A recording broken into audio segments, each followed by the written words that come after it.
Assalamualaikum warahmatullahi wabarakatuh. Bismillah, alhamdulillah, salatu wassalamu ala rasulillah, Sayyidina Muhammad ibn Abdillah, wa ala alihi wa sahbihi wa man wala. Allahumma salli wa sallim ala Sayyidina Muhammadin, al-fatih lima ughliq wal khatim lima sabaq, nasir al-haq bil haq wal hadi ila siratikal mustaqim, wa ala alihi wa sahbihi haqqa qadrihi wa miqdarihi al-azim, amma ba'd.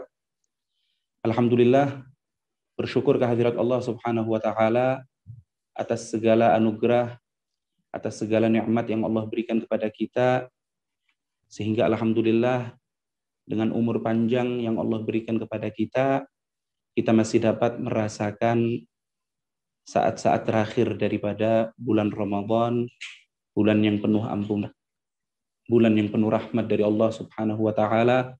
Maka mudah-mudahan sebagaimana Allah mengkaruniai kita umur yang panjang dapat menyaksikan bulan Ramadan, kita berharap semoga Allah Subhanahu wa taala menerima puasa kita, menerima salat yang kita laksanakan, menerima segala macam ibadah yang telah kita upayakan di sepanjang bulan Ramadan ini. Sebagaimana kita juga bersyukur pada Allah Subhanahu wa taala yang masih memberikan taufiknya sehingga pada saat ini kita masih diberikan hidayah untuk selalu dan senantiasa memperbanyak perbendaharaan ilmu kita, selalu menuntut akan ilmu syariat daripada syariat Allah Subhanahu wa taala, yang mana sebagaimana kita ketahui untuk menuntut ilmu sama sekali tidak terbatas dengan apapun. Nggak ada batasan dengan usia, nggak ada batasan dengan waktu, nggak ada batasan dengan apapun. Kita selalu oleh Allah Subhanahu wa taala diperintahkan untuk mencari yang namanya ilmu. Karena itu Rasul selalu mengatakan utlubul ilma minal mahdi ilal lahdi. Mencari ilmu itu dari semenjak dilahirkan sampai kemudian nanti kita akan wafat.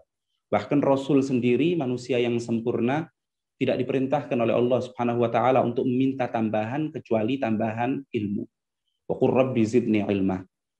Ini ajaran Allah Subhanahu wa taala kepada kekasihnya Sayyidina Muhammad sallallahu alaihi wasallam. Maka kita bersyukur kepada Allah sampai saat ini alhamdulillah kita masih diberikan taufiknya, inayahnya untuk selalu dapat menuntut ilmu. Alhamdulillah, tsumma alhamdulillah. Kajian saat ini mungkin kita akan secara khusus mengkaji tentang zakat atau zakat fitrah ya. Ini materi yang akan kita sampaikan.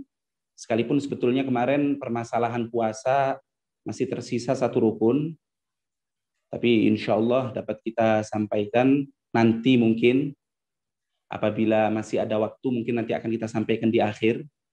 Atau kalau memang sudah tidak ada waktu lagi, insya Allah Allah memberikan kita umur yang panjang, kita bertemu pada Ramadan yang akan datang, insya Allah akan kita kaji apa-apa yang belum sempat kita sampaikan. Karena sebanyak apapun usaha kita, keinginan kita, akan tetapi yang namanya manusia selalu penuh dengan keterbatasan. Karena itu kalau kita berharap untuk secara sempurna apa yang telah kita sampaikan mungkin sulit sekali. Karena kesempurnaan hanya milik Allah Subhanahu wa ta'ala. Tapi alhamdulillah kita sampaikan semampunya.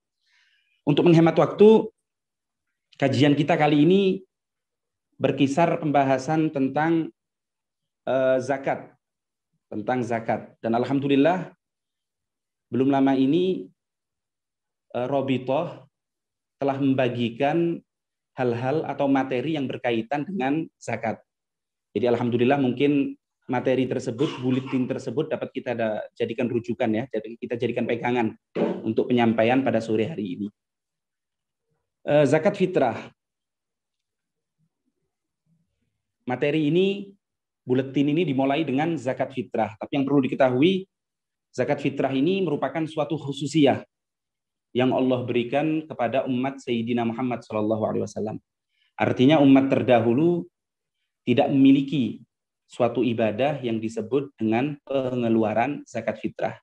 Ini khususiyah kita sebagai umat Sayyidina Muhammad ketika Allah Subhanahu wa taala ingin mensucikan fitrah manusia yang terlumuri dengan banyaknya dosa, banyaknya khilaf, maka Allah Subhanahu wa taala menginginkan untuk membersihkan umat Muhammad SAW tersebut, diantaranya dengan cara mengeluarkan zakat tersebut.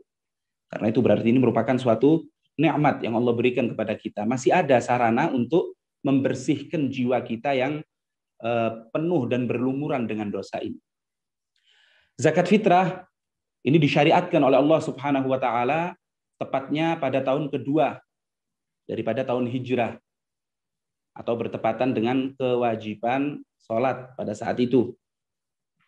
Juga di situ disyariatkan juga puasa, juga disyariatkan juga zakat fitrah. Tepatnya 2 hari sebelum Lebaran. Jadi kalau mau tahu happy anniversary atau ulang tahunnya zakat fitrah, ya kemarin berarti. 2 hari sebelum Lebaran, Allah Subhanahu wa taala mensyariatkan akan pengeluaran zakat fitrah tersebut.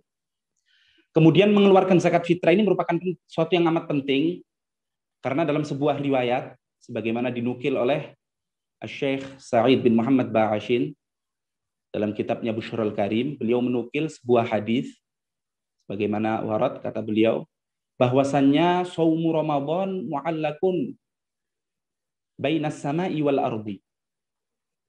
Puasa Ramadan yang telah kita lakukan ini selama sebulan penuh, ini ternyata masih terkatung-katung, mu'allak. Artinya belum sampai diangkat untuk dihadapkan kepada Allah Subhanahu wa taala sehingga kemudian akan diterima oleh Allah Subhanahu wa taala ataupun ditolak. Artinya puasa ini masih belum diajukan kepada Allah, masih mu'allak. Fala yurfa'u illa bi zakatil fitri. Maka tidak akan terangkat ini puasa. Berarti kalau tidak terangkat, ya ganjarannya juga masih belum ada. Ini nggak mungkin terangkat kecuali apabila zakat fitrah itu telah dikeluarkan. Karena itu amat penting ya, memperhatikan zakat fitrah ini betul-betul penting. Supaya apa yang telah kita upayakan selama 1 bulan penuh dalam Ramadan ini, insya Allah dapat diterima oleh Allah Subhanahu wa ta'ala.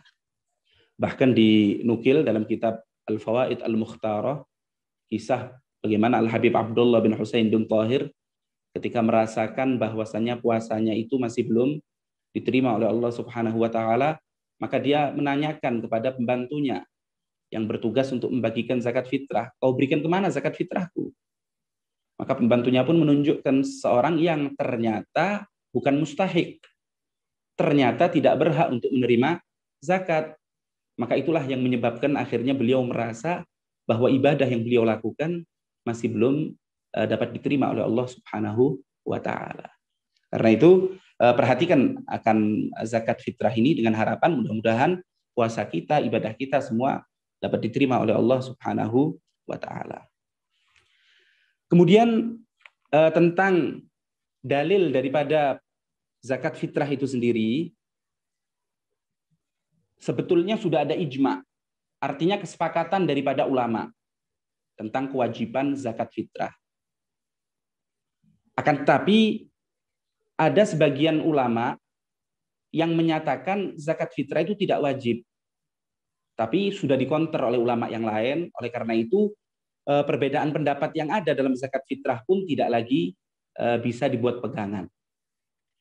Jadi kalau memang ada yang membuka kitab, tahu-tahu mendapati, oh itu ada Ibnu Luban yang menyatakan bahwasanya zakat fitrah nggak wajib, ini perlu diketahui bahwa khilaf daripada beliau tidak diterima oleh ulama. Artinya berarti kita nyatakan zakat fitrah menjadi kesepakatan daripada para ulama bahwasanya zakat fitrah itu diwajibkan, diharuskan. Cuman sebelum munculnya ijma, maka yang menjadi pegangan daripada ulama adalah hadis yang diriwayatkan oleh sahabat Ibnu Umar. Di buletin itu disebutkan ya, dasar wajib zakat fitrah, di situ dikatakan an Ibnu Umar anna Rasulullah sallallahu alaihi wasallam farada zakatal fitri min Ramadan 'alan nas sa'an min tamrin aw sa'an min sya'irin ala kulli hurrin aw 'abdin dzakarin aw untha minal muslimin. Jadi ini hadis yang menjadi dasaran daripada diwajibkannya zakat fitrah. Kita sedikit menjelaskan apa yang berkaitan dengan hadis ini. Ibnu Umar beliau mengatakan bahwa Rasul Shallallahu Alaihi Wasallam farobo telah mewajibkan Farobo di sini berarti mengharuskan, mewajibkan. Karena kalimat farbun ini merupakan nama lain daripada kalimat wajib. Jadi kadang kalimat itu disebut dengan wajib atau tahattam anhu atau lazim atau fardu, maknanya satu. Artinya sesuatu yang harus dikerjakan. Sehingga kalau ditinggalkan maka akan mendapatkan dosa. Ini ar-rasul farobo. Artinya syariat telah mengharuskan apa? Zakat al-fitr. Zakat al-fitr ini diharuskan. Min Ramadan. Nah, ini menunjukkan bahwa ternyata sabab zakat fitrah itu bukan hanya masuknya bulan Syawal, bukan. Tapi ternyata masih dikaitkan dengan min Ramadan. Oleh karena itu kemudian ulama dalam hal ini sepakat yang berkewajiban untuk dikeluarkan zakat fitrahnya adalah siapa-siapa yang mendapati dua masa tersebut. Artinya dia mendapati masa di akhir Ramadan dan mendapati masa bulan Syawal. Hari pertama atau malam pertama bulan Syawal. Jadi artinya kalaupun ada janin yang dilahirkan jam 5 sore, dia sudah lahir. Lalu kemudian setelah maghrib sebelum isya janin tersebut meninggal. Maka wajib dikeluarkan fitrah dari janin tersebut. Kenapa? Karena memenuhi kriteria. Dia sudah mendapati dua masa. Masa akhir daripada bulan Ramadan, sebelum terbenamnya matahari tadi, dan masa awal daripada Syawal, yaitu malam pertama daripada Syawal tersebut. Tapi kalau ada orang yang meninggal jam 5 sore sebelum malam Lebaran, jadi hari Ramadan terakhir meninggal jam 5 sore, maka tidak wajib dikeluarkan zakat fitrahnya. Karena apa? Karena dia tidak mendapati dua masa tersebut. Atau kebalikan, seorang janin yang dilahirkan setelah terbenamnya matahari. Nanti setelah terbenamnya matahari, tahu-tahu ada yang dikaruniai buah hati, dilahirkan pas menjelang adzan Isya contohnya. Maka apakah wajib dikeluarkan zakat fitrahnya? Jawabannya tidak. Karena dia tidak mendapati dua masa tersebut. Jadi dari hadis ini mengisyaratkan bahwa siapa yang diharuskan untuk dikeluarkan zakat fitrahnya, ini kita pakai bahasa dikeluarkan sebab kadang-kadang dia berkewajiban untuk mengeluarkan, kadang-kadang dia nggak bisa mengeluarkan tapi dikeluarkan oleh orang lain. Itu dari kalimat min Ramadan ya. Kemudian alan nasi, kewajiban itu diarahkan kepada an-nas, kepada manusia. Di sini Rasul Shallallahu Alaihi Wasallam hanya mengatakan alan nasi atas manusia, tanpa Rasul memberikan kriteria tertentu. Jadi yang penting yang berkewajiban itu siapa? An-nas. Artinya nggak ada kriteria dia itu harus Muslim, tidak. Karena sebab nanti di akhir hadis itu nanti ada yang diberikan kriteria tertentu, yaitu minal muslimin. Tapi yang berkewajiban farobo alan nasi. Jadi Rasul mewajibkan, mengharuskan untuk manusia mutlak, tanpa ditakyid, tanpa diikat dengan al-Islam. Jadi artinya berarti kadang-kadang yang berkewajiban untuk mengeluarkan zakat fitrah itu non-muslim. Kapan? Ketika non-muslim itu berkewajiban atau berkeharusan untuk menafkahi orang-orang yang muslim. Karena ingat ya, siapa orang yang wajib kita nafkahi, maka nanti kita yang mengeluarkan fitrahnya. Jadi kalau ada orang non-muslim, dia non-muslim di sini, sekalipun yang dimaksud kafir asli ya, dimaksud kafir asli dengan gambaran tertentu lah, pasti. Apabila ada non-muslim, dia berkewajiban untuk memberikan nafkah kepada orang muslim, orang Islam. Maka dia harus mengeluarkan fitrahnya. Loh, dia non-muslim, ya sekalipun dia non-muslim. Karena Rasul tidak mengikat yang berkewajiban itu dengan Islam. Jadi ingat, yang berkewajiban tidak harus muslim. Kadang-kadang non-muslim pun juga wajib. Ini yang berkewajiban ya, yang berkeharusan. Ini yang dimaksud dengan alan nasi. Kemudian lepas itu, tapi nanti ada kriteria ya. Ada kriteria orang yang berkewajiban sebagaimana dijelaskan oleh para ulama. Nanti di buletin juga ada. Di buletin juga ada. Disebutkan di bawah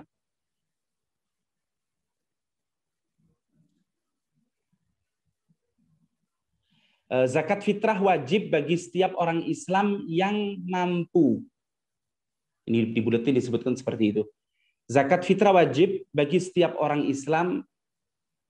Ini wajib dikeluarkan berarti ya.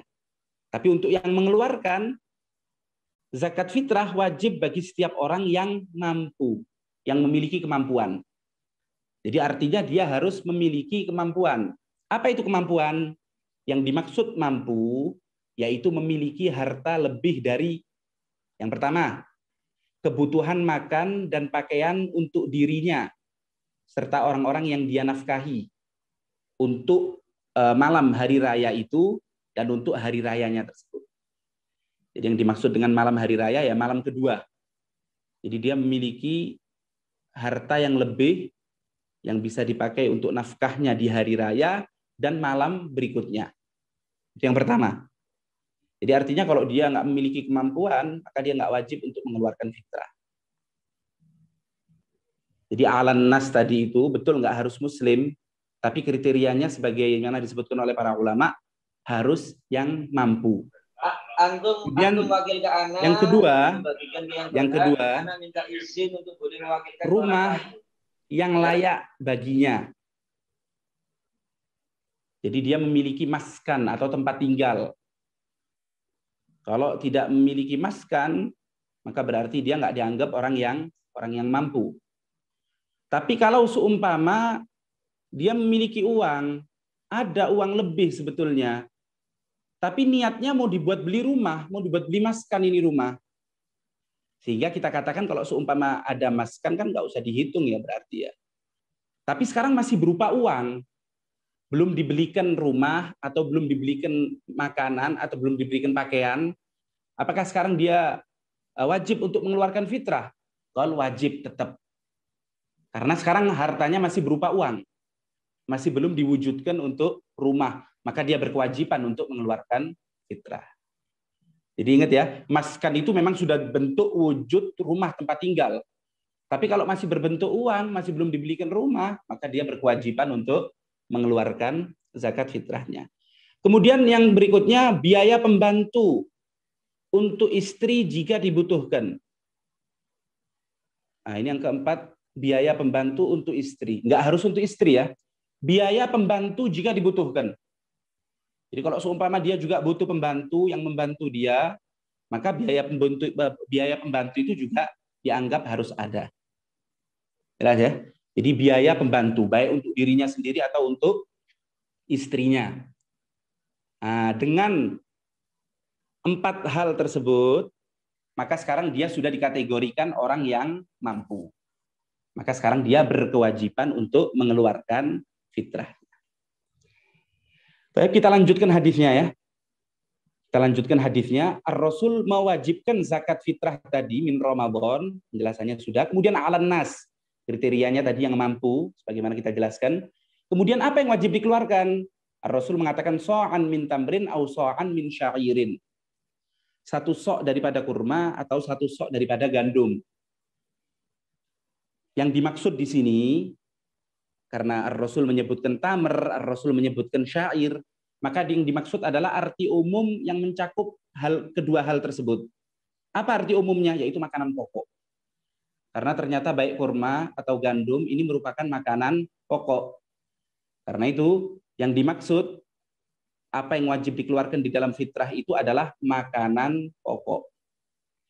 Maka makanan pokok seperti gandum, atau makanan pokok seperti keju, atau makanan pokok seperti kita sekarang ini beras, yaitu yang wajib untuk kita keluarkan.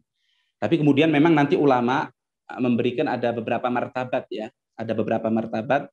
Artinya kalau mau aman, keluarkan makanan pokok kita. Karena kita di Indonesia ini mengkonsumsi beras, ya keluarkan beras saja yang kita keluarkan. Kalau mau mengeluarkan yang cari jenis yang sering kita konsumsi, itu yang terbaik. Jadi biasanya kita mengkonsumsi apa, yaitu yang keluarkan. Syukur-syukur kalau mau mengeluarkan yang lebih dari itu ya, itu maka lebih baik lagi. Tapi kemudian nanti kalau seumpama mau mengeluarkan gandum, ya boleh-boleh aja. Karena ternyata martabatnya gandum itu lebih tinggi. Cuma kalau kita lihat kebutuhan yang ada sekarang, kayaknya yang lebih layak kita mengeluarkan beras. Karena kalau kita mengeluarkan gandum, nanti orang fuqara masakin tambah bingung nanti. Ini mau dibuat apa ini gandum ini? Mereka nggak biasa konsumsi gandum. Mungkin kalau mau jual pun mereka nanti agak kesusahan.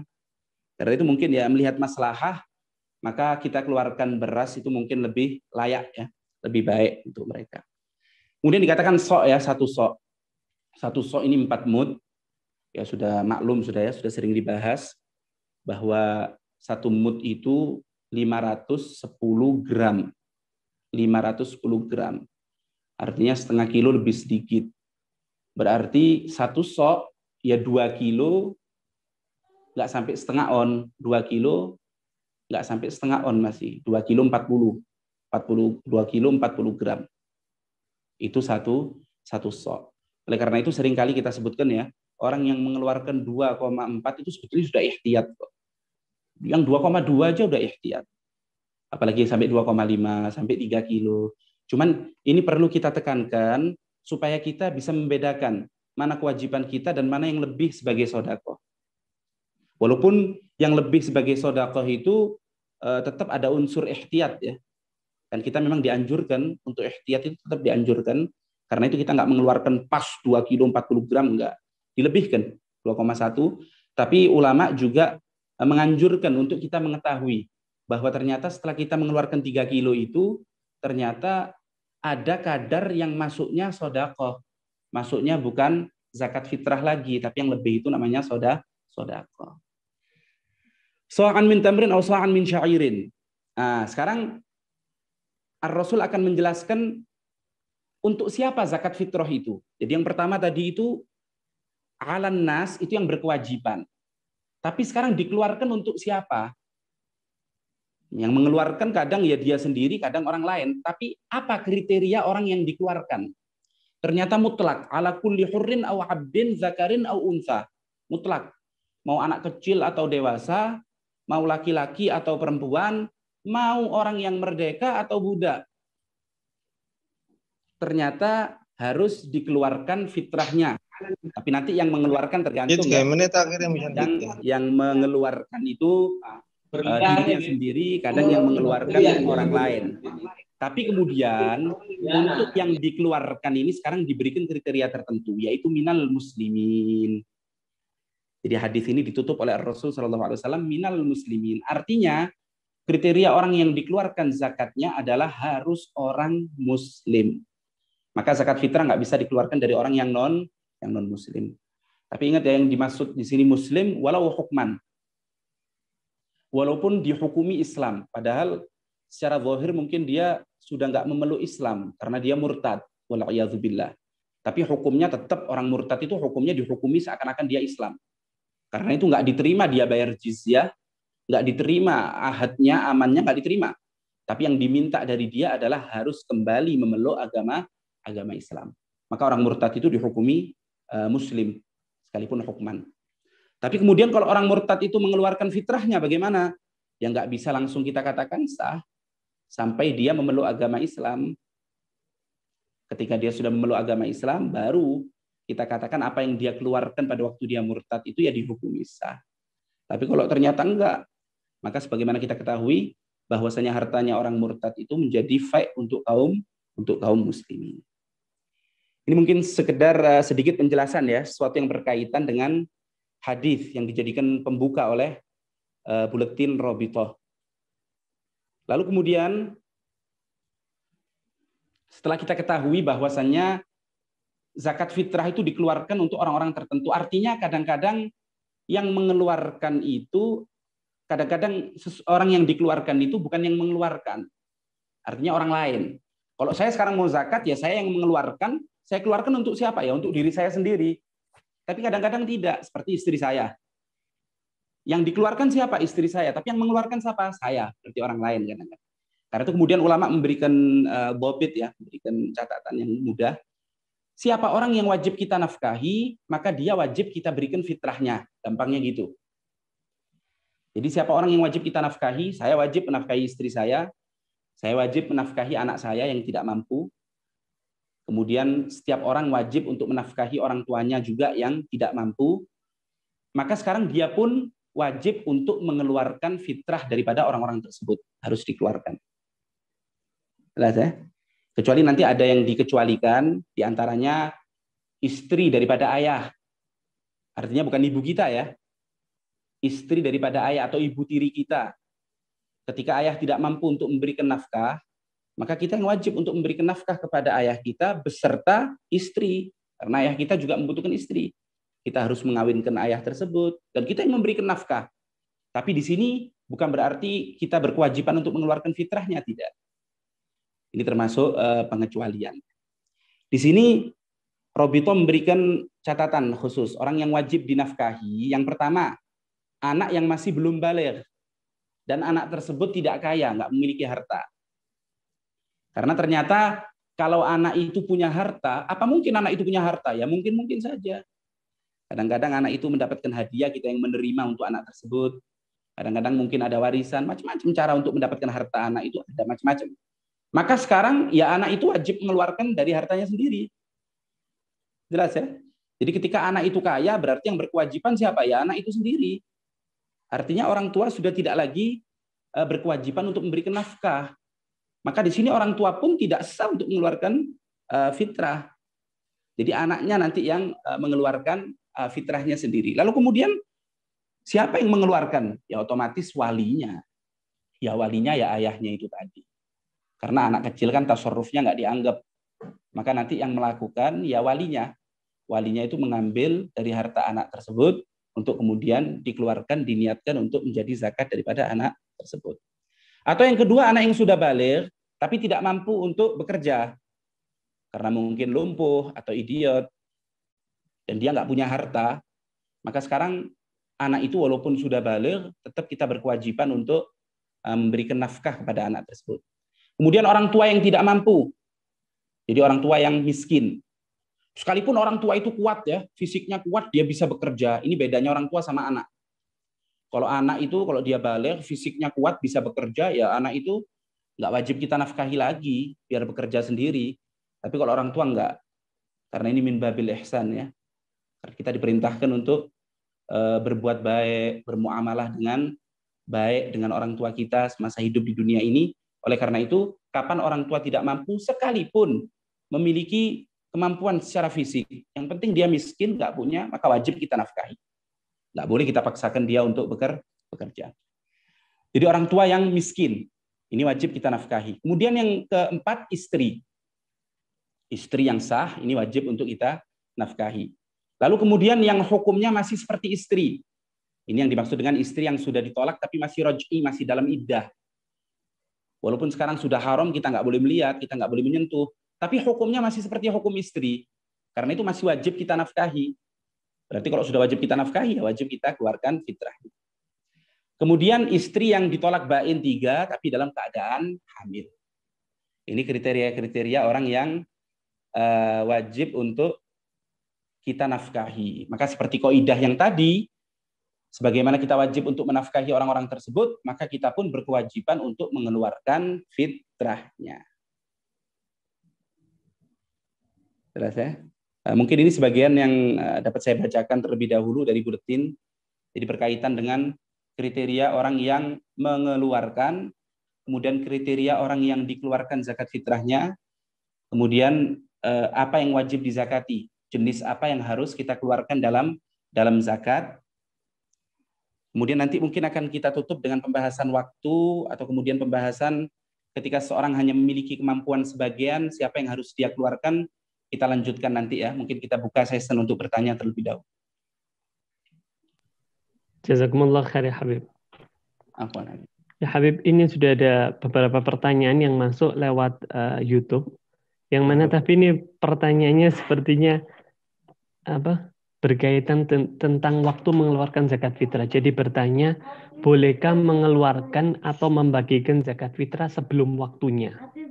Dan yang kedua, bagaimana kalau seorang luput dari waktu wajib zakat fitrah?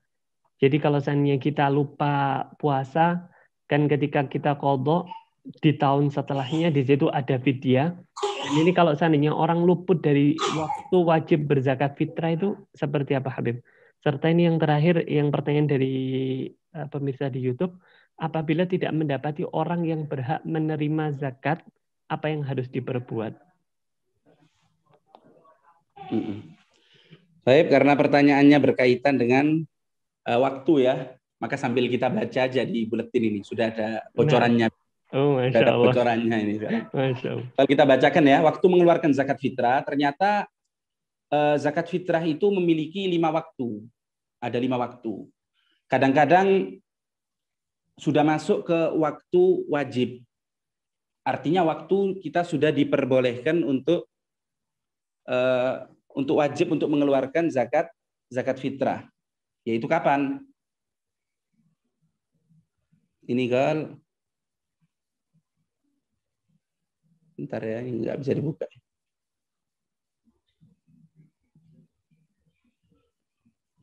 Ala kulli hal, agak error ini. Ala kulli hal, pokoknya waktu untuk mengeluarkan zakat ini diperbolehkan, ada waktu jawaz ya, waktu diperbolehkan, yaitu dari mulai awal Ramadan. Ini kita sudah diperbolehkan untuk mengeluarkan zakat, sekalipun sebetulnya belum tentu kita berkewajiban. Karena ulama menyatakan, apabila suatu keharusan itu dikaitkan dengan 2 sabab, maka yang penting salah satu sababnya sudah ada cukup. Nah ini kan tadi kita katakan kapan kita diwajibkan untuk zakat fitrah, harus ada 2 sabab, 2 hal di situ. Yang pertama kita mendapati sebagian kecil daripada bulan Ramadan dan mendapati pula sebagian daripada bulan Syawal. Nah ini kan satu sebab, yang lain masih belum kita dapatkan, tapi nggak ada masalah karena satu sababnya sudah terwujud. Yaitu apa? Ada, kita masih masuk dalam bulan Ramadan. Kita mendapati saat bulan Ramadan, maka sudah diperbolehkan. Jadi kalau mau mengeluarkan dari awal Ramadan sudah diperbolehkan. Tapi nanti harus diperhatikan ya, orang yang kita berikan mustahiknya itu, orang fakirnya, miskinnya atau yang lain, itu tetap harus sifatnya itu masih dalam sifat istihqaq. Jadi masih sifatnya dia itu masih sifatnya fakir, masih miskin. Tapi kalau sudah berubah menjadi kaya, kita lihat berubahnya menjadi kaya itu karena zakat itu atau karena hal yang lain. Kalau karena hal yang lain, kok subhanallah masuk Ramadan, Allah memberikan dia ilham, akhirnya dia bisa bekerja, dia putar apa yang dia miliki, subhanallah sampai jadi orang kaya raya sebelum terbenam matahari. Maka sekarang dia kaya raya dengan usahanya, bukan karena uang zakat tadi itu. Maka sekarang berarti tabayyan kalau zakat yang kita keluarkan tadi tidak tertuju. Karena pada waktu saat diharuskan, yaitu terbenamnya matahari, ternyata dia bukan orang yang berhak untuk menerima zakat. Karena itu harus diperhatikan. Kalau memang mau mendahulukan, maka perhatikan betul orang yang kita beri. Jangan sampai nanti akhirnya kita ketahui dia itu sifatnya berubah menjadi orang yang kaya, yang nggak berhak menerima zakat. Kemudian itu waktu yang jawaz ya. Tapi kemudian kita memiliki waktu fadilah. Ada waktu yang diutamakan, yaitu ya dari terbenamnya matahari. Ini masuk waktu yang diutamakan, yang dianjurkan.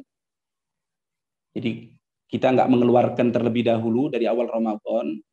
Sekalipun sebagian ulama mengatakan kalau kita melihat kebutuhan orang di bulan Ramadan itu mendesak, maka afdol kita keluarkan dari awal. Karena seringkali kita melihat ya ada orang yang betul-betul berkebutuhan, Ramadan kesulitan dia untuk mencari makan. Maka sebagian ulama menyatakan lebih afdol kita takjil, kita dahulukan. Keluarkan sudah dari awal Ramadan, nggak ada masalah. Kenapa? Karena keadaannya mendesak, kasihan. Orang lebih membutuhkan, tapi tetap kita perhatikan. Orang itu jangan sampai nanti pada akhirnya tidak masuk dalam kategori mustahik. Oleh karena itu, waktu fadilah di sini kalau memang tidak dalam keadaan mendesak, maka lebih baik kita tunggu sampai 2 sabab itu ada. Sabab Ramadan sudah ada, kita tunggu sampai ada sabab Syawal, yaitu ketika terbenamnya matahari. Tapi waktu yang paling diafdolkan, waktu yang paling disunnahkan, ketika kita mau pergi untuk sholat Id, itu yang paling afdol. Jadi ketika kita keluar rumah untuk menuju ke musola atau menuju ke masjid, ini apabila memungkinkan kita bisa mendapati mustahik, maka itu yang lebih afdol. Kita serahkan zakat itu pada waktu tersebut. Kemudian masih ada waktu lain, yaitu waktu makruh. Kalau belum sampai kita salurkan, sampai akhirnya imam itu sudah turun dari mimbarnya, sudah selesai prosesi sholat, maka sekarang masuk waktu makruh. Tapi tetap ya zakat itu, kalau makruh jangan dikeluarkan berarti. Yang enggak. Yang namanya mengeluarkan itu hukumnya wajib. Ini nggak bisa diganggu-gugat. pengeluaran zakat ini hukumnya wajib titik. Cuman nanti ada hukum lain yang berkaitan dengan hal lain. Kalau mengeluarkan zakatnya hukumnya satu, wajib. Nggak bisa dihukumi fadilah, nggak bisa dihukumi sunnah, nggak. Cuman ketika kita lihat dari segi waktu, oh ternyata waktu itu hukumnya ada beberapa bagian lagi. Kadang-kadang ada waktu fadilah, kadang-kadang ada waktu jawaz, kadang-kadang ada waktu makruh. Yaitu ketika Anda mengeluarkannya itu setelah bubarnya prosesi sholat Id. Maka sekarang hukumnya menjadi makruh, tapi tetap harus dikeluarkan. Bahkan kadang-kadang haram hukumnya. Ingat ya, haram karena waktu. Haramnya ini karena waktu. Artinya mengeluarkan zakatnya tetap harus. Contoh, Anda mengeluarkan sholat dari waktunya itu hukumnya apa? Ya haram, nggak boleh. Apa berarti sekarang kita sholatnya itu haram? Ya enggak. Sholatnya tetap wajib, Anda harus menggobok. Tapi ketika Anda keluarkan dari waktunya itu, Anda haram, Anda berdosa. Tapi sholatnya tetap wajib untuk dikerjakan. Zakat juga seperti itu.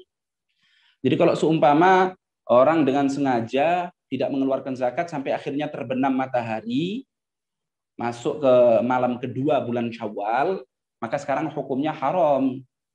Dia mendapatkan dosa. Tapi ingat, tetap dia harus mengeluarkan. Nggak usah nunggu lebaran depan lagi. Ya waktu itu juga dia harus segera untuk mengeluarkan fitrahnya. Atau orang yang lupa nggak mengeluarkan zakat, maka kapan dia ingat, dia dianjurkan untuk langsung mengeluarkan zakatnya, nggak perlu untuk menunggu Ramadan atau Lebaran yang akan datang, harus langsung dikeluarkan. Kemudian untuk urusan zakat nggak ada tikror ya, karena kalau kita bahas di dalam puasa itu tikror itu ternyata urusannya karena fadilah daripada Ramadan itu sendiri. Puasa Ramadan karena memiliki keistimewaan yang luar biasa, maka ketika kita tinggal dan tidak kita gobok sampai muter lagi ketemu Ramadan yang berikutnya, maka kita harus memberikan fidyah. Ini khusus karena Ramadan. Artinya kalau puasa-puasa yang lain bukan Ramadan, nggak ada fidyahnya. Ketika Anda nazar untuk melakukan puasa, Anda tidak lakukan, lalu sampai ketemu Ramadan berikutnya, apa berarti kita kena mutikror? Ada fidyah di situ? Kan nggak ada. Karena urusan fidyah tikror itu hanya khususiyah daripada bulan Ramadan. Ini yang berkaitan dengan waktu ya. Jadi waktunya sebagaimana kita jelaskan, kita sudah diperbolehkan dari awal Ramadan, tapi kemudian masuk waktu untuk dianjurkan fadilahnya tunggu sampai terbenam matahari. Lalu kemudian untuk yang sunnah yang dianjurkan ketika kita keluar untuk sholat Id. Lalu kemudian makruh ketika khotib sudah di mimbar melaksanakan prosesi sholat Id. Lalu kemudian ketika terbenam matahari maka masuk waktu haram untuk mengeluarkan fitrah. Itu pertanyaan yang pertama ya. Pertanyaan yang kedua bisa diulang, Ben? Nah, pertanyaan kedua, kalau seorang luput dari waktu wajib berzakat fitrah, itu tadi sudah dijelaskan ya? Iya, sudah dijelaskan ya. Sama luput tadi itu. Nah, kemudian yang ketiga? Yang ketiga, apabila tidak mendapati orang yang berhak menerima zakat, apa yang harus diperbuat? Kita berkewajiban untuk mengeluarkan zakat secara langsung dengan dua catatan. Yang pertama, harta yang mau dizakati ada. Yang kedua, yang berhak untuk menerima juga ada. Maka sekarang kita harus langsung mengeluarkan zakat kita. Artinya, kalau seumpama hartanya masih belum ada, sebagai contoh, kalau kita zakat dagangan, zakat tijaroh, ternyata masih berupa barang semua, masih belum berupa uang. Sedangkan zakatnya kita keluarkan dalam bentuk uang, zakat tijaroh itu. Maka sekarang berarti kita masih boleh mengakhirkan. Sampai kapan? Sampai kita memiliki uang untuk zakat tadi itu. Ya kita berusaha untuk menjual barang tersebut sampai senilai apa yang kita zakati, lalu kita keluarkan zakatnya. Tapi kalau masih belum ada, ya maka kita masih diperbolehkan untuk mengakhirkan. Sampai kapan? Ya sampai punya uang untuk mengeluarkan zakat itu tadi. Yang kedua, kadang-kadang uang sudah ada, atau zakat beras yang fitrah ini sudah mau kita keluarkan, tapi ternyata mustahiknya nggak ada. Orang yang berhak untuk menerima belum kita dapati, ya kita masih diperbolehkan untuk mengakhirkan. Jelas ya, sampai kapan? Ya sampai kita mendapati. Karena kita mengakhirkan bukan sengaja, kita mengakhirkan karena memang belum memenuhi syarat. Karena syarat wajib dikeluarkan itu secara langsung dengan dua catatan. Hartanya ada, yang mau dikeluarkan zakatnya, harta yang mau dizakatkan ada, kemudian mustahiknya pun juga ada. Ini sekarang harus langsung. Nggak boleh diakhirkan kecuali ada uzur. Tapi ketika salah satu ini nggak ada, berarti ya kita masih boleh mengakhirkan. Karena memang nggak mungkin kita bisa mengeluarkan sebelum dua hal ini terwujud. Dari mana kita mau mengeluarkan mustahiknya nggak ada? Dari mana kita mau mengeluarkan sedangkan hartanya masih belum ada? Jadi mungkin itu jawaban untuk yang soal yang ketiga, soal yang terakhir.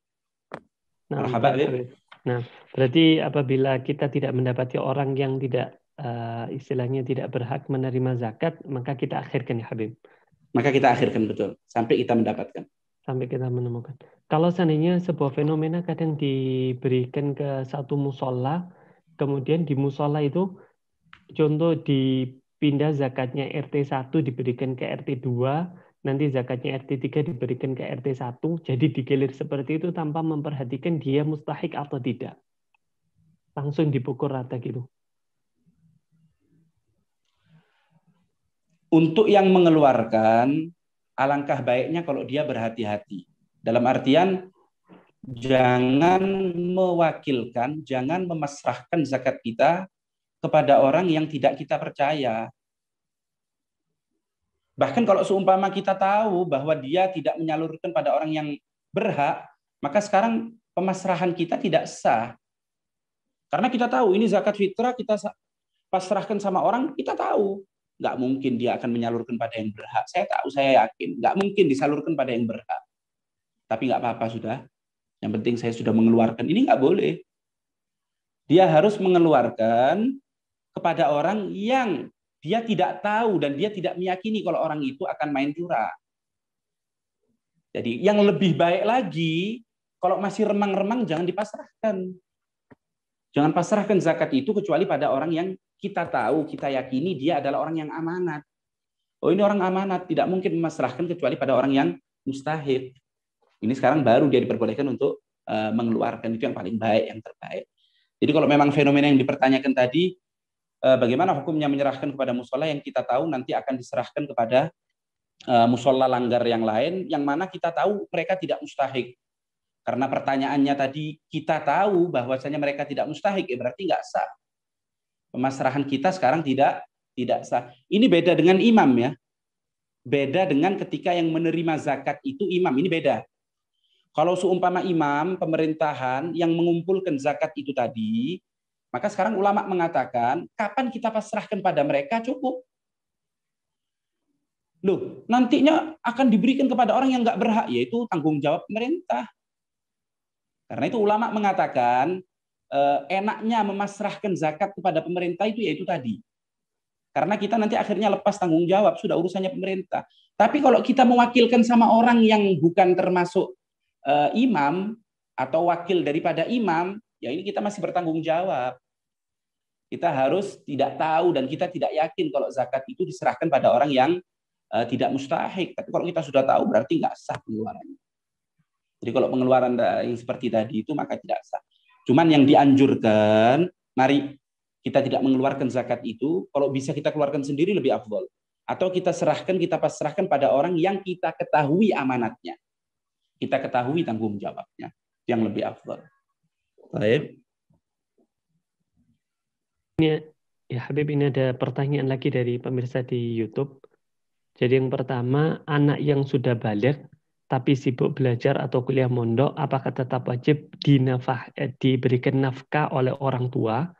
Kemudian kalau tiba waktunya zakat, apakah kita harus izin kepada si anak itu tadi untuk mengeluarkan zakat fitrahnya? Tentang anak yang anak tadi udah dijelaskan ya. Kapan anak itu kaya, ya berarti yang berkewajiban anak itu tadi. Pembahasannya udah selesai tadi. Tapi kalau seumpama anak itu tidak kaya, tapi anak itu punya kemampuan untuk bekerja, dia sudah baligh dan dia mampu untuk bekerja.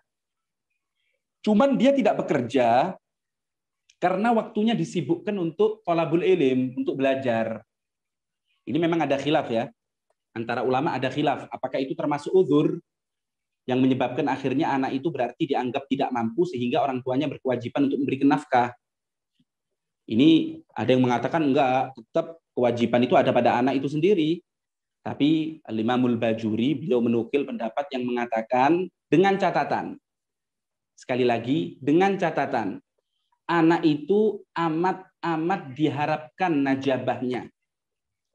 Jadi anak itu betul-betul diharapkan berhasil dalam belajar. Berarti anak itu betul-betul rajin.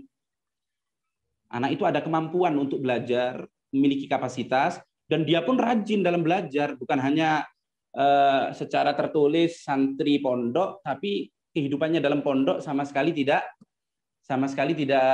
mencerminkan santri sama sekali. Ini berarti nggak masuk kategori tersebut. Karena itu anak itu harus betul-betul belajar, rajin, dan punya kapasitas untuk belajar. Maka menurut Al-Imamul Bajuri, kesibukan dia dalam belajar tadi mengakibatkan dia dianggap tetap uzur. Sehingga mengakibatkan walinya pun wajib untuk menafkahi. Tapi ingat ya, jumhur ulama mengatakan tidak, nggak wajib.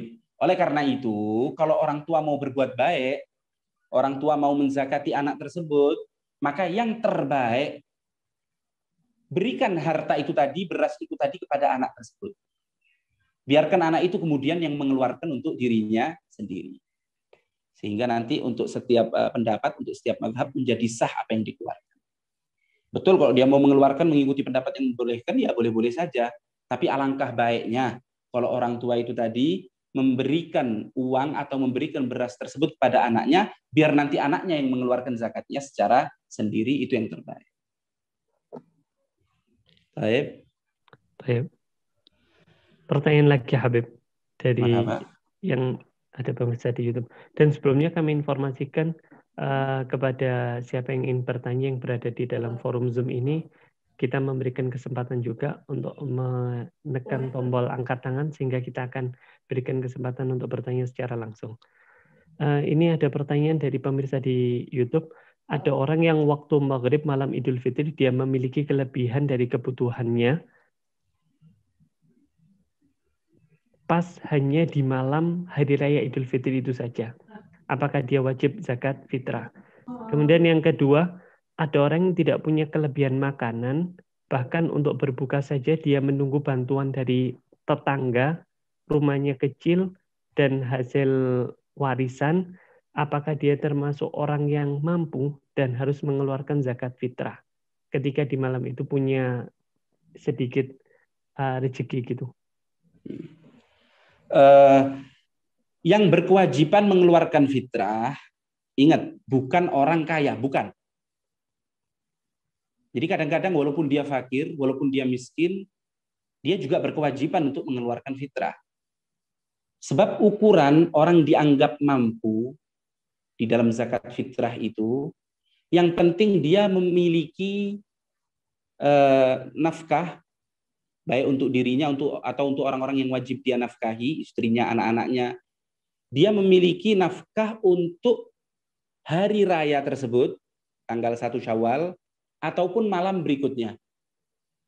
Jadi yang penting dia memiliki keluasan untuk 1 hari 1 malam itu saja, maka cukup dia sudah dianggap orang yang berkewajiban untuk mengeluarkan fitrah. Walaupun kadang-kadang kita anggap dia miskin ya. Walaupun kita anggap kadang-kadang dia miskin berarti. Karena kadang-kadang, contoh, ada orang nggak punya uang, nggak punya harta sama sekali. Dia cuma punya seperti yang digambarkan dalam soal yang kedua tadi. Rumahnya pun kecil, tapi subhanallah pada malam Lebaran, karena dia termasuk orang fakir, orang miskin, akhirnya dia mendapatkan zakat. Ya. Dia mendapatkan beras, dikasih zakat sama orang. Sampai akhirnya zakat itu, beras itu lebih untuk kebutuhan hari raya dan malam berikutnya.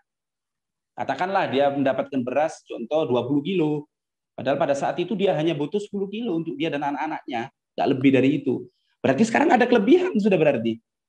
Maka sekarang dia wajib untuk mengeluarkan fitrah. Karena itu dalam urusan zakat fitrah itu kadang-kadang di samping dia berhak menerima zakat, ternyata dia juga berkewajiban untuk mengeluarkan zakat. Karena untuk kriteria fakir miskin sudah jelas ya. Harus orang yang pemasukannya harus mencukupi, tidak kurang. Itu baru pemasukannya kurang, tidak mencukupi. Kalau di bawah 50% maka namanya fakir, kalau 50% ke atas maka namanya miskin. Itu sudah jelas ya. Walaupun dia memiliki harta yang bisa dia pakai untuk menafkahi malam lebaran, hari esoknya sampai sebulan. Walaupun tetap dia masuk dalam kategori fakir miskin karena pemasukannya nggak cukup. Kalau dibagi untuk sehari-hariannya dia, maka tidak mencukupi. Maka dia fakir miskin, berhak menerima zakat fitrah. Tapi untuk dari segi apakah dia wajib mengeluarkan fitrah? Maka dalam kategori zakat fitrah tadi dikatakan dia mampu. Sebab dia sudah memiliki kelebihan daripada rumah tinggal, daripada pakaian, kemudian daripada sesuatu yang dia buat nafkah, yang dibuat dia makan untuk hari lebaran serta malam berikutnya. Maka sekarang berarti dia wajib untuk mengeluarkan fitrah. Baik. Ya Habib, ini ada pertanyaan juga. Apakah berpengaruh dari segi kualitas zakat fitrah itu apabila zakat fitrah kita ini diberikan oleh orang lain? Sebagai contoh di sini, seorang diberikan oleh orang tuanya atau diberikan oleh mertua untuk menzakati dirinya, istrinya, dan anak-anaknya. Apakah di situ ada pengaruh ketika beras itu tadi bukan hasil jeripayah dia, tapi hasil dibelikan oleh orang tua atau diberikan orang lain? Serta pertanyaan selanjutnya, bolehkah zakat fitrah dengan uang? Baik. Untuk pertanyaan yang pertama tadi, apa ada pengaruh ketika zakat itu ternyata hasil daripada hadiah ya? Jadi hasil hadiah, ada seorang yang menghadiahkan, baik itu orang tua ataupun mertua kita menghadiahkan kepada kita beras untuk fitrah. Lalu kemudian kita keluarkan beras itu, kita yang mengeluarkan, kita yang niat. Apakah ada pengaruh atau tidak? Jawabannya kalau dari segi keabsahan maka tidak ada pengaruh. Tetap sah.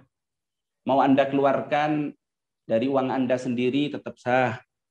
Mau Anda keluarkan dari orang lain, ya tetap sah, nggak ada masalah. Cuman kalau pertanyaannya dari segi afdholiyah, dari segi keutamaan, mana yang lebih utama? Apakah kita keluarkan dari harta kita sendiri, jeripayah kita sendiri, atau kita keluarkan daripada harta orang lain? Kalau kita meyakini hasil jerih payah kita itu yang betul-betul baik karena melalui usaha yang amat-amat diridhoi oleh Allah Subhanahu wa taala, lebih daripada apa yang dihadiahkan kepada kita, maka yang afdhol yang kita keluarkan adalah harta kita sendiri. Jadi untuk urusan afdholiyah, maka yang afdhol kita lihat mana harta yang paling bersih. Kalau seumpama kita masih ragu dengan jeripayah kita masih ada suudzon dengan diri kita, mungkin harta ini masih tercampur, mungkin ini, mungkin itu. Tapi ternyata yang memberikan kita hadiah itu mertua kita orang yang baik, yang kita yakini hartanya itu harta yang baik, harta yang murni. Maka di sini yang lebih baik harta yang dari mertua tadi yang kita keluarkan untuk berzakat. Jadi untuk urusan ini jangan kemudian kita ikutkan ke keumuman daripada apa yang dikatakan oleh Rasul SAW kepada Sayyidatuna Aisyah ya, ajruki ala gadri nasabik. Itu dari segi apa? Dari segi ibadah lahiriah, dari segi ibadah badan. Semakin payah kita, semakin capek, maka akan semakin banyak pula pahala yang kita terima. Tapi kalau dalam urusan sesuatu yang ingin kita berikan, baik itu zakat, sedekah, hadiah, maka yang paling utama adalah harta yang paling bersih. Harta yang paling murni. Jadi dari segi muamalahnya, mana yang paling bersih, yang kita yakini yang terbaik, itu yang lebih afdal untuk kita keluarkan. Baik untuk zakat, sedekah, hadiah, ataupun yang lain. Kemudian soal yang berikutnya, apa tadi, Beb? Bolehkah zakat fitrah dengan uang? Zakat fitrah dengan uang. Saya nggak mau menyentuh mazhab yang lain ya. Mazhab Al-Imam Syafi'i tidak memperbolehkan. Jadi mazhab Al-Imam Syafi'i tidak memperbolehkan pengeluaran zakat fitrah kecuali dalam bentuk makanan pokok dan yang masih bisa disimpan. Bukan hanya makanan pokok, tapi yang masih layak untuk disimpan. Karena itu nggak boleh mengeluarkan zakat fitrah dalam bentuk sudah dimasak, sekalipun ditambah lauk pauk ya. Oh, ini luar biasa, dijadikan nasi mandi atau nasi kebuli, luar biasa, sak dagingnya, sak kabehne wis. Tinggal makan tok ini orang, wah luar biasa, ini fakir miskin bakal seneng ini. Ini nggak boleh, karena kita terikat ya. Dalam bermadhab kita selalu terikat. Karena itu kita nggak tahu apakah itu yang maslahat. Ya kalau memang itu yang maslahat. Tapi kalau ternyata fakir itu mengatakan enggak, sudah aku sudah makan kok. lebih baik dikeluarkan beras, tadi bisa aku simpen, masih bisa aku buat untuk besok. Kan kita nggak tahu. Karena itu syariat yang lebih tahu. Oleh karena itu nggak bisa kita keluarkan dalam bentuk uang. Mazhab Syafi'i. Tapi kalau mazhab yang lain, mengikuti mazhab Imam Abi Hanifah yang memperbolehkan, ya kita harus tanya pada mereka yang mengetahui betul tentang hal-hal yang berkaitan dengan zakat fitrah pada mazhab mereka. Tapi untuk ihtiyat, alangkah baiknya kalau seumpama kita keluarkan beras, itu yang lebih afdol. Lebih kadang-kadang yang dibutuhkan uang, ya keluarkan double wis.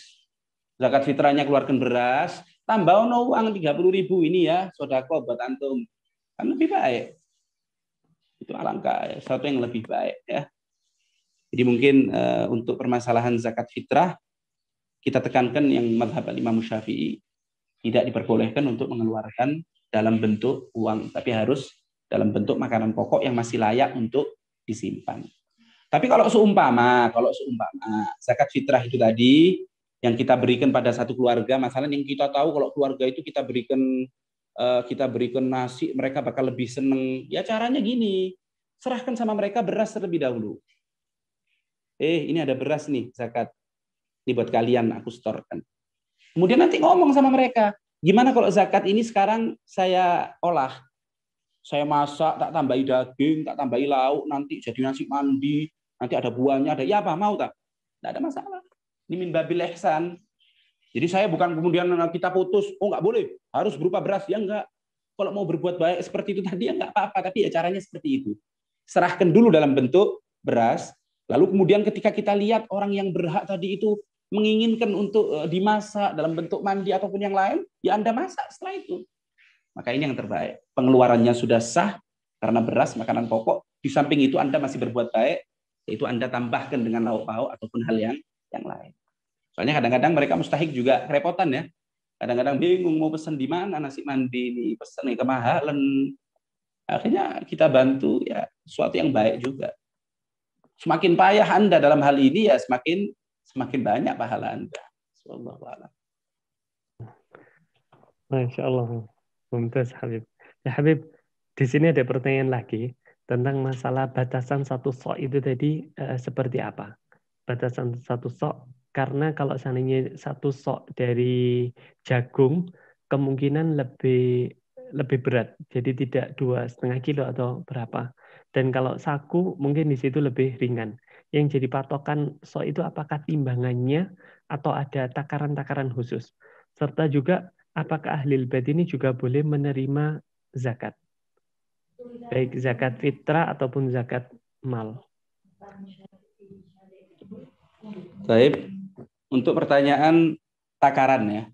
Takaran di dalam zakat itu yang menjadi tolak ukur apakah timbangan kiloan atau yang dikenal dengan wazan atau takaran. Jadi ada timbangan, ada takaran, Beb ya.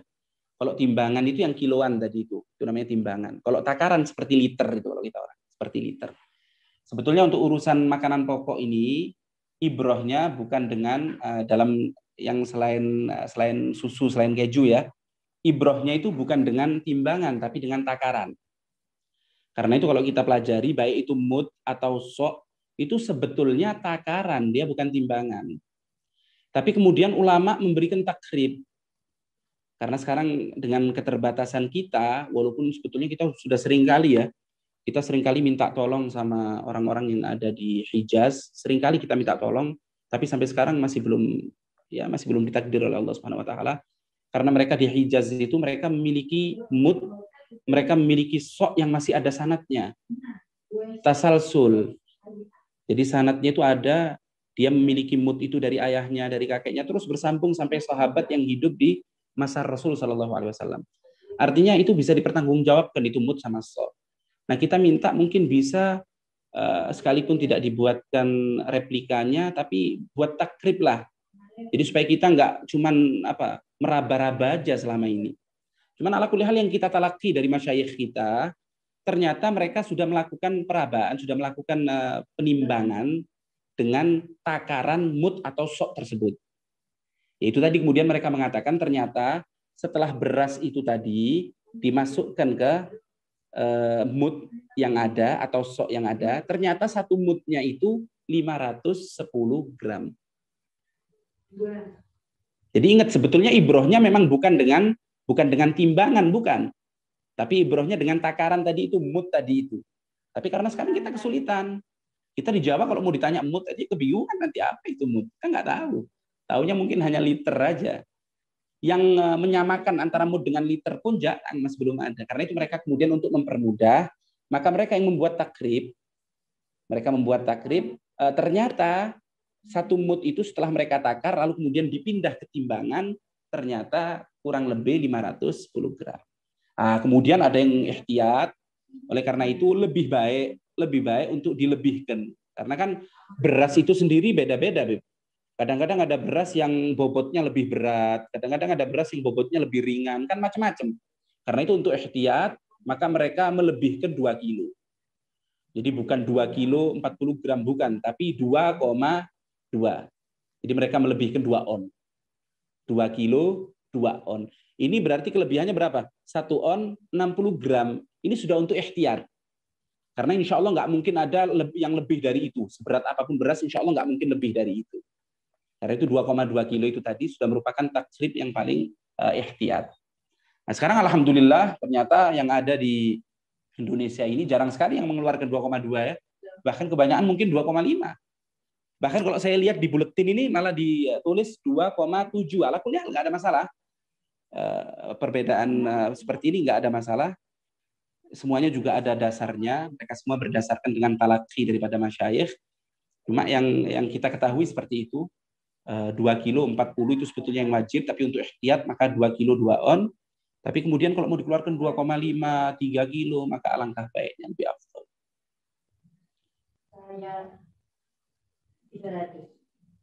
Barakallahu fiik Habib. Untuk yang pertanyaan tadi Habib, apakah Ahlul Bait boleh menerima zakat? Baik zakat ini fitrah untuk Ahlul Bait. Ini sebetulnya untuk permasalahan Ahlul Bait ini sebetulnya ya kepada kita kembalikan kepada kesetiaan kita kepada Nabi Shallallahu Alaihi Wasallam. Jadi sebetulnya kita sebagai umat Sayyidina Muhammad Shallallahu Alaihi Wasallam, Rasul Shallallahu Alaihi Wasallam nggak meminta apapun dari kita kecuali perhatian kita kepada kerabat. Itu yang diminta oleh Rasul Shallallahu Alaihi Wasallam. Karena itu ini perintah bukan diarahkan kepada non habaib saja ya. Ini perintah umum. Karena itu merupakan suatu kesalahan kalau ada asumsi yang mengatakan cinta Ahlul Bait itu khusus untuk non Ahlul Bait. Enggak. Ahlul Bait sendiri juga berkewajiban untuk mencintai Ahlul Bait. Ini merupakan ajaran Islam, ini merupakan syariat Islam. Jadi bukan untuk non habaibnya sendiri, bukan, semuanya, mau yang habaib mau yang non habaib, ada satu ajaran yang Allah haruskan kepada kita, yaitu apa? Memperhatikan akan kerabat Rasul Shallallahu Alaihi Wasallam.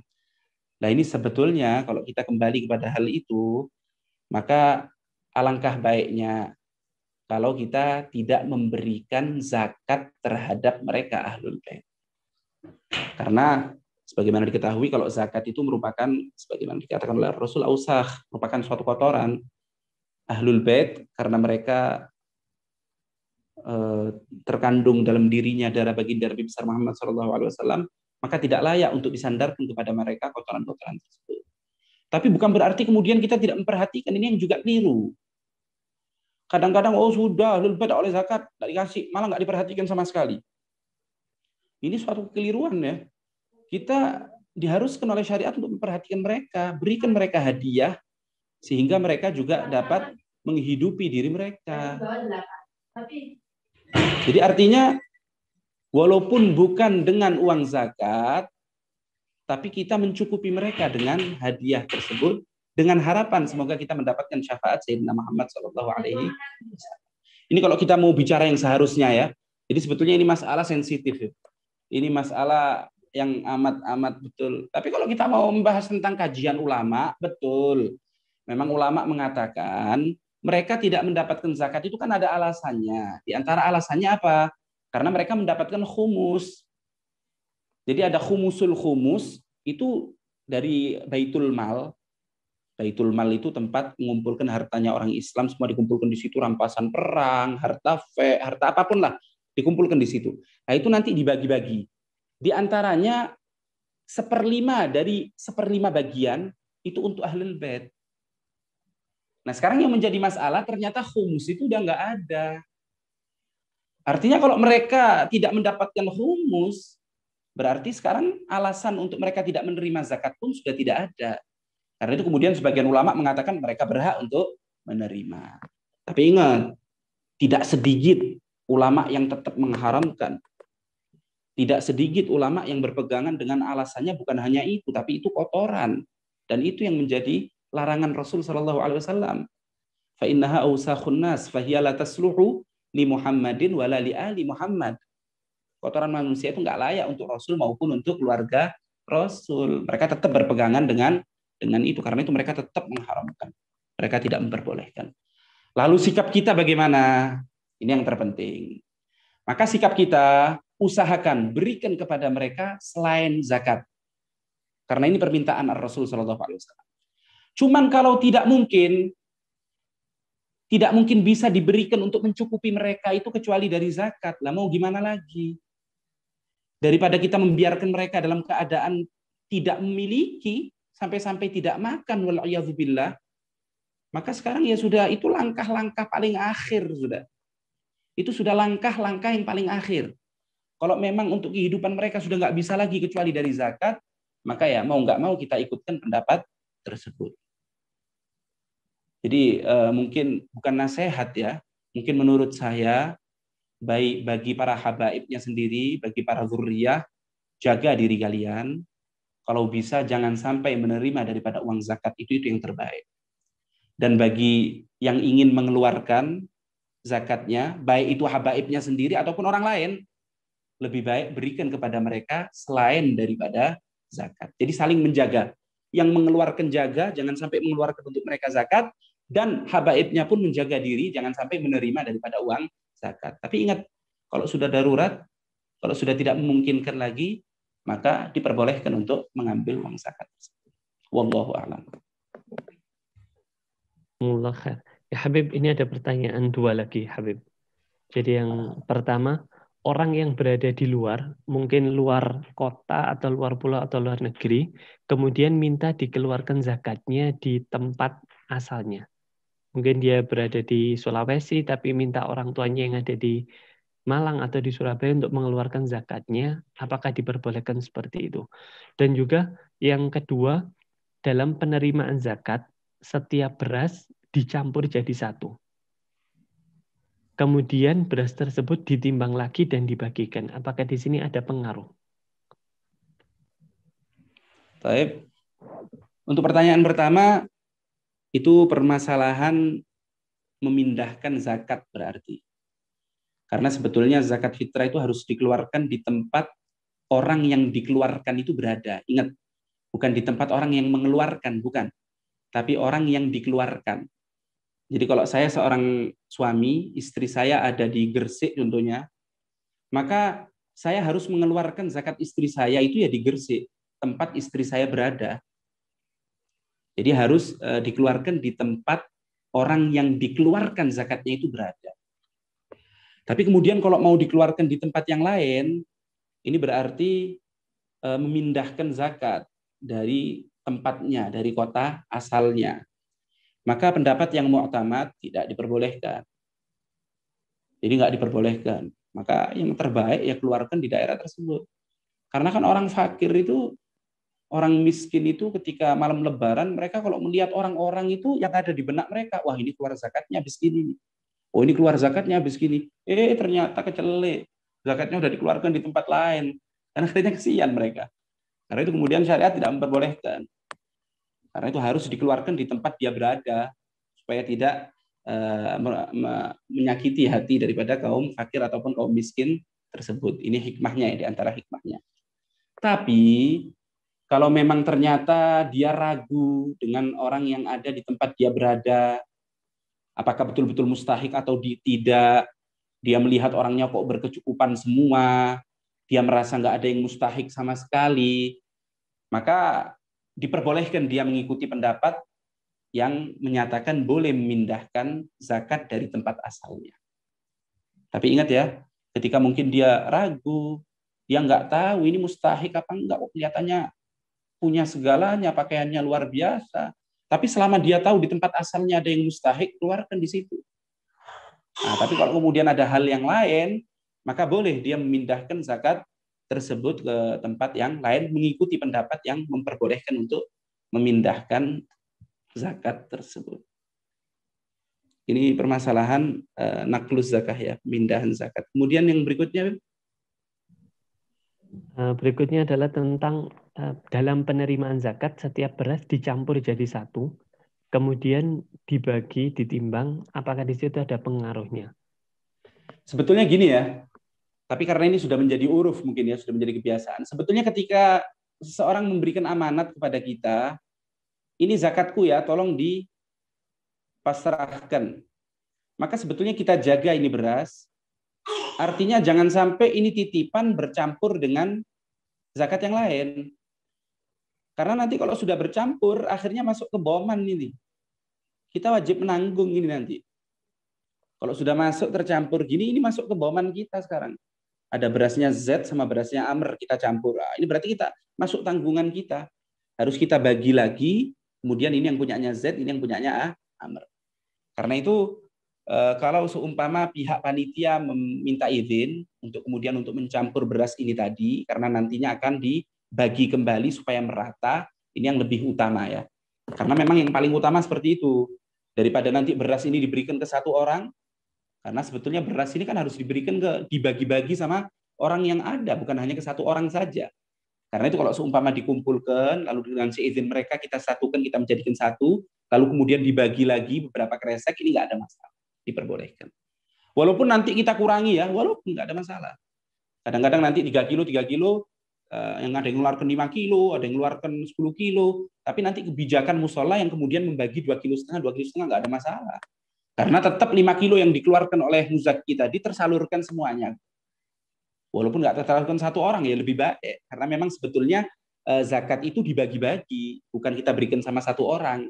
Walaupun ada yang memperbolehkan untuk mengeluarkan zakat kita untuk satu orang. Tapi yang mu'tamad sebetulnya harus dibagi-bagi untuk mereka. Untuk kaum fakir dibagi-bagi yang ada, untuk kaum miskin dibagi-bagi yang ada. Maka ketika kita campur bersama tadi itu akan mewujudkan hal tersebut. Berarti di situ harus dengan seizin ya Habib ya?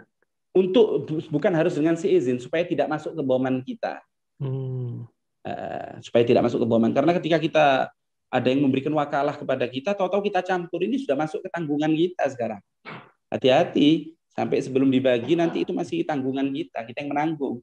Sehingga kalau terjadi apa-apa nanti kita yang wajib untuk mengganti. Jadi untuk menghindari boman tadi itu, maka kita izin dengan mereka untuk kemudian menyatukan zakat itu supaya bisa disalurkan bersama-sama. Jazakumullah khair Habib. Nah, Alhamdulillah. Alhamdulillah. Sudah pertanyaan bertubi-tubi Habib. Nah, Alhamdulillah ya, mudah-mudahan bisa dipahami. Amin. Harapan kita insya Allah apa yang sudah kita upayakan ini insya Allah diterima oleh Allah Subhanahu Wa Taala. Itu harapan kita. Dan saya atas nama mau dibilang narasumber atau apa, wallahu a'lam, saya mohon maaf apabila ada kesalahan atau mungkin ada kalimat-kalimat kata-kata yang tidak layak selama pertemuan kita 3 season ini, 3 pertemuan. Saya secara pribadi mohon maaf baik kepada Robitoh Al-Alawiyah ataupun kepada mustami'in, kepada para pendengar. Saya mohon maaf dan mohon doanya mudah-mudahan kita semua diterima ibadah kita, ibadah puasa kita, ibadah sholat tarawih kita, kemudian ibadah zakat fitrah yang akan kita keluarkan sebentar lagi, mudah-mudahan dapat diterima oleh Allah Subhanahu Wa Taala.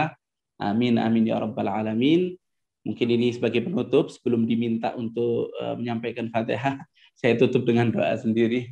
Subhanakallahumma wa bihamdik, asyhadu an la ilaha illa anta, astaghfiruka wa atubu ilaik.